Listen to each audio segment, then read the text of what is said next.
विश्व की सबसे बड़ी पार्टी होने का दम भरने वाली बीजेपी बिहार में सबसे बड़ी पार्टी तो है, लेकिन बिहार के 8 ऐसे जिला हैं जहां उसके एक भी विधायक नहीं है और 8 जिले ऐसे हैं जहां उसके एकमात्र विधायक हैं। क्या नितिन नवीन को जिम्मेवारी देने का मतलब बिहार में आने वाले वक्त में अपना सीएम बनाना है? साथ ही क्या सम्राट चौधरी का संगठन में दबदबा कम करना है? नितिन नवीन के सामने आखिर वो कौन सी 3 बड़ी चुनौतियां हैं? हर मुद्दे का जिक्र करेंगे।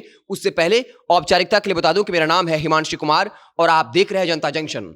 नितिन नवीन के सामने पहली चुनौती बिहार में अपने दम पर सरकार बनाना है। पिछले 20 सालों से जो है बिहार में एनडीए की सरकार है, लेकिन बीजेपी का कोई मुख्यमंत्री का चेहरा नहीं है। नीतीश कुमार एनडीए की मजबूरी बन चुके हैं। बीजेपी बिहार की सबसे बड़ी पार्टी है, लेकिन नीतीश कुमार के अलावा उसके पास कोई विकल्प नहीं है। नीतीश कुमार जो है एक तरह से कंपल्सर बन गए हैं।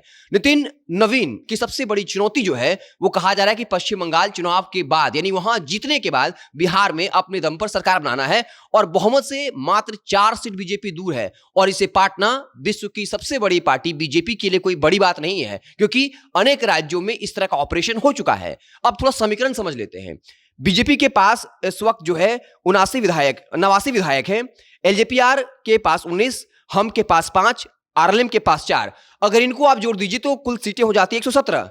अब एक सीट मान लीजिए जो है वो आईपी गुप्ता की, तो ये हो जाता है 118। और बीएसपी के सतीश यादव, आपको याद होगा सतीश यादव से मुलाकात करने के लिए रामकृपाल यादव के पास मुलाकात करने के लिए पहुंचे थे और ये माना जा सकता है कि सतीश यादव को बीजेपी के पास जिस स्थिति में है, अगर कोई बड़ी जिम्मेदारी देती है तो सतीश यादव अगर बीजेपी के साथ आए तो कोई बड़ी बात नहीं होगी। ऐसे में 119 सीटें जो हैं वो बीजेपी अपने पक्ष में कर सकती है, तो बहुमत से मात्र जो है बीजेपी 3 सीटें दूर हो जाएंगी। और इसी को ध्यान में रखते हुए नितिन नवीन जो है वो जो तमाम सहयोगी पार्टी हैं उनको अपने संपर्क में रखेंगे और नितिन नवीन की क्वालिटी है कि वो हर किसी को अपना बना लेते हैं, बड़े विनम्र स्वभाव से मिलते हैं। तो नितिन नवीन के सामने बड़ी चुनौती है कि पश्चिम बंगाल चुनाव में पहले उनका जीतना, क्योंकि वो खुद जो है वो कायस्थ समाज से आते हैं और पश्चिम बंगाल में कायस्थों की एक बड़ी संख्या है। और इसी को ध्यान में रखते हुए, 2 चीजों को ध्यान में रखते हुए, पहला पश्चिम बंगाल में कायस्थों को अपने पक्ष में गोलबंद करना और दूसरा वहां जीत दर्ज करने के बाद बिहार में अपनी सरकार बनाना। और नितिन नवीन के सामने सबसे पहले बड़ी जो चुनौती है वो है बिहार में अपने दम पर सरकार बनाना। दूसरा जो है बड़ी चुनौती है वो है जो बीजेपी के अंदर खिमेबाजी है उसको खत्म करना। बीजेपी के अंदर किस तरह की खिमेबाजी है आप इस बात से समझ सकते हैं कि प्रदेश अध्यक्ष का कार्यकाल जितना होता है उतने ही वक्त में बिहार में 3 प्रदेश अध्यक्ष बदले जा चुके हैं। आपको याद होगा जब संजय जायसवाल का कार्यकाल जो है खत्म हुआ था, उसके बाद सम्राट चौधरी को बनाया गया, लेकिन सम्राट चौधरी कितने दिनों तक बने रहे? मात्र 15 महीने के अंदर है जो है उनको प्रदेश अध्यक्ष के पद से हटा दिया गया। और उसके बाद जुलाई 2024 में दिलीप जायसवाल बने और उसके बाद संजय सरावगी। दिलीप जायसवाल भी मात्र 17 महीनों के लिए प्रदेश अध्यक्ष रहे। कहा जाता है कि दिलीप जायसवाल जब प्रदेश अध्यक्ष बने थे उसके बाद भी सम्राट चौधरी का दबदबा कम नहीं हुआ था। दिलीप जायसवाल ने एक नई टीम का ऐलान किया था, लेकिन सम्राट चौधरी का दबदबा उसमें था क्योंकि 60% ऐसे मेंबर थे जो सम्राट चौधरी के ही लोग थे और उनको नई टीम में शामिल करना पड़ा था। यानी ये सम्राट चौधरी का दबदबा था और सम्राट चौधरी को लेकर पार्टी के अंदर विरोध लगातार तेज हो रहा है। आपको पता होगा अश्विनी चौबे जो बीजेपी कद्दावर नेता रहे, उन्होंने एक बयान दिया कि कोई भी आयातित आदमी भाजपा का प्रदेश अध्यक्ष नहीं बन सकता है। तो सवाल यह खड़ा होता है कि क्या अगर सम्राट चौधरी गृह मंत्री बने हैं, अगर उनके मुख्यमंत्री बनने की बात सामने आती है, तो बीजेपी के कई ऐसे लोग जो आरएसएस से और संघ से जुड़े हुए हैं वो सम्राट चौधरी का विरोध इस बात पर करेंगे कि सम्राट चौधरी जो है वो आरएसएस से नहीं आते हैं, उनका मूल जो है जड़ जो है वो बीजेपी की विचारधारा नहीं रही है। ऐसे में क्या सम्राट चौधरी का संगठन के अंदर से दबदबा कम करने के लिए या बिहार में गुटबाजी और मतभेद ना हो, इसके लिए नितिन नवीन को राष्ट्रीय अध्यक्ष के पद से नवाजा गया है। तो सबसे बड़ी बात जो होगी, दूसरी चुनौती नितिन नवीन के सामने, कि सबको साथ लाकर जो है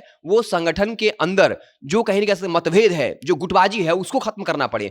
बीजेपी के एक बड़े नेता ने यह बयान दिया था, एक राष्ट्रीय अखबार को बयान नहीं दिया था बल्कि गुप्त तरीके से ये बातें कही थी कि इस तरह का गुट बना हुआ है कि आप सार्वजनिक तौर पर एक दूसरे से मिल नहीं सकते हैं।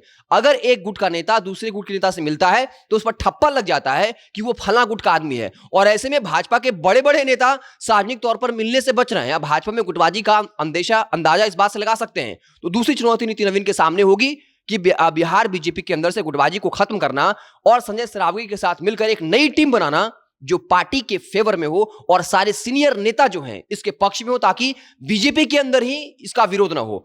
और तीसरी सबसे बड़ी चुनौती है, क्या बिहार में बीजेपी गठबंधन की मजबूरी से खुद को मुक्त कर पाएंगे? और नितिन नवीन इसी दिशा में लगातार प्रयास कर रहे हैं। 2005 से लगातार एनडीए की सरकार है और नीतीश कुमार मजबूरी बन चुके हैं, और इसकी सबसे बड़ी वजह है कि एनडीए की राजनीति लालू विरोध पर आधारित होना, और लालू विरोध की बात आती है तो नीतीश कुमार का चेहरा आता है, शासन का चेहरा, जिन्होंने बिहार में जंगल राज को खत्म करने में भूमिका निभाई। और इस वक्त बिहार में 8 ऐसे जिले हैं जहां भाजपा का एक भी विधायक नहीं है। 8 जिले ऐसे हैं जहां एक विधायक है। चुनाव से पहले हर पार्टी का लक्ष्य यही था कि हर जिला से एक विधायक कम से कम पार्टी का होना चाहिए। विश्व की सबसे बड़ी पार्टी होने का दम भरने वाली बीजेपी का हाल यह है कि 8 ऐसे जिला हैं जहां एक भी उनका विधायक नहीं है, और 8 जिला ऐसे हैं जहां मात्र एक विधायक, मतलब 16 ऐसे जिले हैं जहां बीजेपी का वजूद नहीं है। पूरे बिहार में बीजेपी की स्वीकार्यता नहीं है, और बीजेपी का चैलेंज यही है कि पूरे बिहार में बीजेपी की स्वीकार्यता जो है वो बनाई जाए। और इसके लिए नितिन नवीन अब हर उस क्षेत्र में अपने संगठन को मजबूत करेंगे। कई जिलों में जहां बीजेपी मजबूत है, लेकिन गठबंधन के चलते वो सीटें सामने वाले सहयोगियों को देना पड़ जाता है, और कई ऐसे जिले हैं जहां चुनाव नहीं लड़ने के कारण उनका संगठन मजबूत ही नहीं है। और नितिन नवीन को यह जिम्मेवारी दी गई है कि 16 जो जिले हैं, जहां 8 जिले ऐसे हैं जहां एक भी विधायक नहीं है, वहां पे अपने संगठन को इतना मजबूत करना कि अपने दम पर वहां प्रत्याशी को उतारा जाए, और 8 ऐसे जिले जहां एकमात्र विधायक है वहां भी अपने संगठन को मजबूत करना। तो नितिन नवीन को राष्ट्रीय अध्यक्ष बनाना कोई संयोग नहीं है, बल्कि बीजेपी का एक प्रयोग है। प्रयोग यह है कि पहले पश्चिम बंगाल में कायस्थों को एकजुट किया जाए और वहां जीत दर्ज करने के बाद बिहार में अपने दम पर सीएम बनाया जाए, जिसके लिए बीजेपी 25 सालों से तड़प रही है। एक तरफ नीतीश कुमार अपने अंतिम दौर में है, तो क्या बीजेपी अपने दम पर सरकार बना पाएगी? और ऑपरेशन दोनों तरफ से जारी है, चाहे बीजेपी हो चाहे जेडीयू। बीजेपी चाहती है नीतीश कुमार के अवसान के बाद जो है वो अपना मुख्यमंत्री दे, तो जेडीयू जो है वो निशांत की एंट्री करवाना चाहती है, और यही वजह है कि जेडीयू के 90% कार्यकर्ता ये चाहते हैं कि निशांत की एंट्री जेडीयू में हो जाए, ताकि जेडीयू का अस्तित्व बचा हुआ रहे और मुख्यमंत्री पद पर दावेदारी भी। और नितिन नवीन को जिम्मेवारी जो है, इतना बड़ा पद अगर मोदी ने दिया है और खुद सारे बड़े नेताओं के सामने कहते हैं कि मैं कार्यकर्ता हूं और नितिन नवीन हमारा बॉस है, तो ये अपने आप में कोई छोटी घटना नहीं है।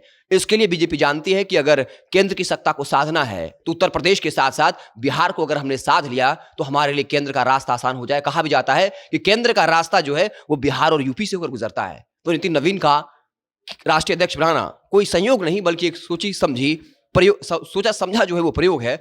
आप क्या कुछ सोचते हैं? कमेंट बॉक्स में जरूर बताइएगा। अगर आप हमें फेसबुक पर देख रहे हैं तो पेज को लाइक कर लीजिए, यूट्यूब चैनल को सब्सक्राइब कर लीजिए। बहुत बहुत धन्यवाद।